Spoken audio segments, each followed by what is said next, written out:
Hey gang, and welcome back. Just a reminder, you can now use the promo code MTGMudsta, all caps, at flipsidegaming.com. You'll get 10% off orders over $10 and help with the channel at the same time.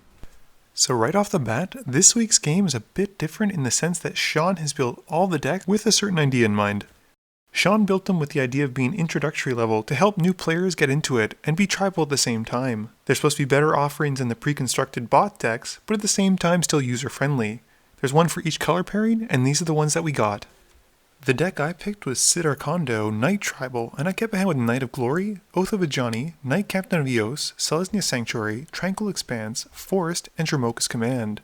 Matt picked Grimgrin, who was, you guessed it, Zombie Tribal, and he keeps a hand with 2 islands, a swamp, Choked Estuary, Ruinous Path, Dimir Signet, and Prized Amalgam. Harry picked Daghatar the Adamant, which was Human Tribal, and kept a hand with Sunpetal Grove, Swamp, Forest, Fortified Village, Dream Stealer, Magus of the Abyss, and Hardened Scales. Lastly, Sean was rocking Arjun, which was Wizard Tribal, and kept a hand with Mountain, Riddle of Lightning, Evolving Wilds, Talrand Sky Summoner, Fall of Titans, Sower of Temptations, and Shivan Reef. Sean wins the die roll and starts us off. Sean plays an Evolving Wilds and cracks it to find an island. I play Tranquil Expanse, which comes into play tapped, and I pass. Matt plays a Choked Estuary, revealing an island from his hand, and passing.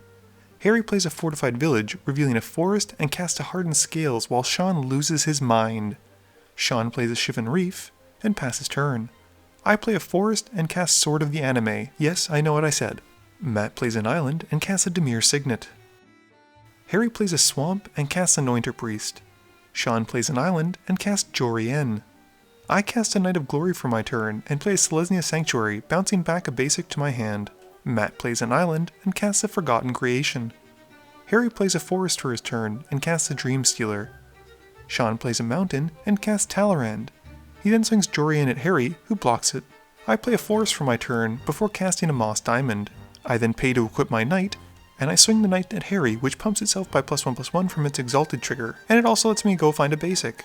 Matt drops a swamp for his turn and casts Grimgrin before passing to Harry. Harry plays a Tainted Field and swings a Dream Stealer at me. I take 1 point of damage and am forced to discard a card. Harry then casts a Drum Hunter and passes turn. Sean plays a mountain and casts Sower of Temptation. He steals Matt's Grimgrin and passes turn. I play a Plains for my turn and pay 4 mana to cast Knight Captain of Eos, gaining 2 soldier tokens. I then swing my knight at Sean this time for 4 and grab a basic Plains.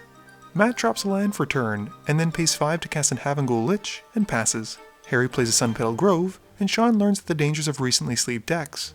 Harry then casts a Vanquisher's Banner, naming humans, and swings the Dream Stealer at Sean. Sean double blocks his Talrand and Jorien, and Harry has the damage kill Talrand. Sean plays an island and casts an Ethereum Horn Sorcerer. He cascades before the spell resolves and hits an Arcane Denial. He decides to counter his own spell so that he can draw 3 cards on my upkeep and bins the Sorcerer. He also gets to draw from Jorien, as this is his 2nd spell for turn, and that, my friends, is what we call value. On my upkeep, Sean draws 3 and I draw for turn. I cast a Silverblade Paladin in my main phase and soulbind it to my Knight of Glory. Moving to combat, I swing it at Harry, who chumps with the Anointer Priest while I find another basic. During my 2nd main phase, I cast Oath of Ajani to put a +1/+1 counter on all of my creatures and pass to Matt. Matt's turn has him casting Prized Amalgam and a Lord of the Accursed. Matt then moves to combat and swings his Forgotten Creation at Sean, who takes 4. Harry casts Daghatar in his main phase, drawing from the banner trigger on cast. Daghatar also gets an extra counter from the Hardened Scales when it enters the battlefield. With nothing else, Harry passes turn and draws at the end of turn from his Dream Hunter.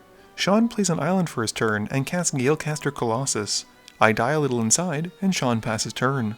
I cast Explore in my main phase to draw a card and be able to play an additional land. I then play the Plains I drew and cast Far Wanderings to go and find another basic, since I don't have Threshold. I then cast Sidar Kondo and move to combat. I swing my 2 soldier tokens at Sean and my Knight of Glory at Matt. Before blocks are declared, Sean taps the Sower to bounce Sidar Kondo back to my hand. Sean then blocks the tokens with Jorien and the Galecaster Colossus, and Matt just takes 8. Matt casts Ruinous Path in his main phase, targeting Sean's Galecaster Colossus. Sean responds by tapping the Colossus to bounce the Havengul Lich back to Matt's hand, and then lets the giant die. Matt then casts Animate Dead, targeting the Colossus, since he liked what Sean was doing so much, and brings it over to his side of the table. Harry casts a Big Game Hunter in his main phase, and draws from the banner trigger on his cast. The hunter then hits the field, and Harry puts the Enter the Battlefield trigger on Matt's stolen Colossus. Matt taps the Colossus to bounce the Fairy, and it returns Grimgrin under his control once it goes back to Sean's hand.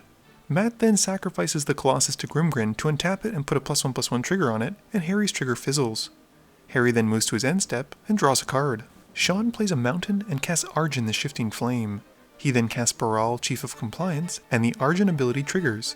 He draws first from Jorian's trigger on the second spell being cast, and bottoms 7 cards before drawing 7 cards from resolving the Arjun trigger. I draw another land since apparently tutoring for 1 and playing 1 every turn isn't enough for my deck, and I play a Sunpetal Grove. Moving to combat, I swing everything at Sean for my bad luck. I grab a basic while Sean is deciding the blocks, and he puts Arjun in front of the Knight Captain, and before the damage is dealt, I cast Dromoka's Command, having the Knight Captain fight Baral, and putting another counter on the Knight of Glory. Sean then takes 16 points of damage, and the Knight Captain dies. I then recast Sidar Kondo, and pass turn. Matt plays an island for his turn, and brings back a Havengul Lich. Moving to combat, Matt swings his zombie horde at me, and uses the Grimgrin trigger to destroy my Silverblade Paladin. I don't want to lose Sidar, so I take the full hit and drop to 28. At the end of Matt's turn, Harry casts his own copy of Dromoka's Command and gives his Drum Hunter a +1/+1 counter, which is also given an additional counter from Hardened Scales, and has Daghatar fight the Lich.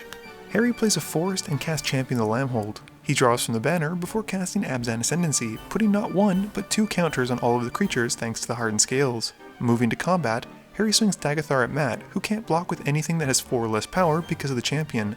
Matt takes 8 commander damage, and at the end of his turn, Harry draws from the Drum Hunter. Sean plays an island and casts Niv-Mizzet the Firemind in his main phase. He resolves the Arjun trigger, bottoming 7 and drawing 7. Sean then casts Brainstorm and puts Jorian and Arjun's triggers on the stack. He resolves the Jorian first, drawing a card, and deals 1 to Harry's champion with Niv-Mizzet. He then gets to bottom 7 cards before drawing 7 more, and gets 7 more Niv-Mizzet triggers. Sean uses 3 of them to finish off the champion, and uses the rest to kill the big game hunter. Sean then resolves the Brainstorm, drawing 3 and getting 3 more Niv-Mizzet triggers. He kills the 2 spirits that Harry got from his creatures dying, and does 1 directly to Harry. Sean puts 2 cards back on top, and casts Psychic Surgery, bottoming 7 and drawing 7. He then deals 5 damage to Sidar Kondo, and 2 to me. I draw for turn and play a Death Render, which isn't super helpful when I have no creatures in hand. I equip it onto the Knight of Glory, and swing at Sean, choosing not to search with the Sword of Anime, because with my luck Sean will exile the card that could help me get back in the game. Sean chumps with Jorian, and I pass my turn after recasting Sidar Kondo. Matt casts an Ancient Cravings in his main phase, losing 3 life and drawing 3 cards. Matt finds probably one of my favorite black cards printed in recent years, and casts a Grey Merchant of Asphodel, where his devotion is 5. We lose 5 and Matt gains 15. Matt then sacrifices his prized Amalgam to Grimgrin to untap his commander and give it another +1/+1 counter. Matt then swings the Forgotten Creation and Grimgrin at Sean, using Grimgrin's on attack trigger to destroy Niv-Mizzet. Sean chumps Grimgrin with Arjun and takes 4 from the creation. Harry plays a Caves of Koilos for his land for turn and casts an Abzan Charm to take 2 and draw 2 cards. Harry then casts a Servant of the Scale, drawing from his banner trigger, and also gets an extra counter on the Servant from the Hardened Scales upon entering. Harry then casts Custody Spiritbinder, drawing another card from the banner, and it gets 10 counters, 9 from creatures plus 1 extra from the scales. Harry then swings Daghatar at Sean to finish him off, and at the end of his turn, Harry draws a card. I untap for my turn, and draw and play yet another land before passing to Matt. Matt pays 2 to cast a Relentless Dead in his first main phase, and sacrifices Grey Merchant to untap his Grimgrin, also giving it a +1/+1 counter. Moving to combat, Matt swings Grimgrin at Harry and destroys the Custody Spiritbinder. Harry gets a Spirit from the Ascendancy trigger and blocks Grimgrin with the Servant of Scale. The Servant dies, and Harry gets to put the 2 counters on Daghatar plus 1 extra before gaining another Spirit token. Matt then casts a Carrion Feeder and passes turn. Harry casts a Curse of Predation on Matt during his first main phase, before bringing out a Corpsejack Menace and moves to combat. He swings Daghatar and the Spirits at Matt, which triggers the curse, which is doubled by the Menace. As a result, they all get 2 +1/+1 counters, and then a 3rd counter from the Hardened Scales for good measure. Matt sacrifices the Relentless Dead to Grimgrin, untapping it. He then pays 5 mana to bring back Grey Merchant of Asphodel with the Relentless Dead's on death trigger. Matt then double blocks with Grimgrin and the Creation to kill Daghatar. Harry has Daghatar kill Grimgrin, and Matt takes 8. Harry then draws at the end of his turn, and passes. I draw another land for my turn, and play to Buried Ruins. Whoopee! Moving to combat, I swing my knight at Harry, getting the sword trigger, and Harry trades his Drum Hunter for my knight. He also gets a Spirit from the Ascendancy. Matt plays an Evolving Wilds in his main phase, and cracks it to find a swamp and have it hit the field tapped. Matt then casts a Necromantic Selection, destroying the board and bringing back the Forgotten Creation. Harry also gets a Spirit token. Harry casts a Hanwar Militia Captain in his main phase, drawing from the banner. Harry then casts the Discopa Guildmage, drawing once more. Harry then plays a Swamp, and casts a Magus the Abyss, which triggers the banner again. Harry then moves to combat, swinging his spirit at Matt. This triggers the curse, giving the spirit a counter, and then getting another counter from the scales, and deals 3 damage. On my upkeep, the Magus trigger has nothing to destroy, so we move on. I draw and cast Heirloom Blade, and then I recast Sidar Kondo. I gear him up before passing to Matt. Matt has to destroy his Forgotten Creation on his upkeep for his Magus trigger, before drawing for turn. Matt then casts a Diregrass Colossus in his main phase, who comes into play with 7 counters on it. He then recasts Grey Merchant of Asphodel again, which he'd returned earlier as I mentioned, and drains everyone for 3. Matt also gets a zombie token, which we remember on Harry's turn. On Harry's upkeep, his Militia Captain flips to become a Westvale Cult Leader, and he destroys his Viscopa Guildmage, gaining a spirit as it dies. Harry then plays a Plains and casts Renegade Rallier, drawing a card and bringing back the Viscopa Guildmage. Harry then casts a Wild Beastmaster, drawing a card, and casts Putrefy to destroy Matt's Colossus. Harry then swings his Spirit, the Cult Leader, and the Magus at Matt, giving each of them 2+1/+1 counters as they declare attacks for a total of 17 points of ground damage and 6 in the air. Matt decides to take all of the damage, and at the end of his turn, Harry gets a Human Cleric token from the Cult Leader trigger. On my upkeep, I let Sidar Kondo die and go to my graveyard so I can use the Heirloom Blade trigger, and I reveal up the top until I find Knight of Obligation and put it into my hand. I then cast said Knight and cast Natural Connection, extorting it. I then equip the Knight and pass to Matt. On Matt's upkeep, he destroys a zombie token to the Magus trigger. Matt then recasts Grimgrin and casts Gravecrawler. He sacrifices it once to untap Grimgrin and recasts it from his graveyard before passing to Harry. Harry destroys his Human Cleric token to his Magus trigger and plays a Plains in his main phase. He then casts a Deathcap Cultivator and draws from the Banner trigger. Harry then swings the Cult Leader and the Huge Spirit at Matt, and the Small Spirit and the Beastmaster at me. He stacks the triggers so that his Beastmaster gets the counters first, and all of his creatures get pumped by +4/+4. Harry then pays to give his Cult Leader lifelink, and then activates the second part of Guildmage's ability to deal all of his opponent's damage whenever he gains life, twice. This means that when his Cult Leader connects no matter what, Matt and I will lose 26, and with the rest of the damage we're taking, we both die. Game review time. So you may or may not have noticed, but each deck, in addition to being a tribal type, sort of has a sub-theme. Zombies was Reanimator, humans seem to be counters, wizards involved bouncing on their permanents, and knights unfortunately was basically to do nothing. As I'm sure you can tell, these decks were all very much untested when we were playing them, and as a result, a lot of them have been changed, and in fact Sidar Kondo is no longer with us.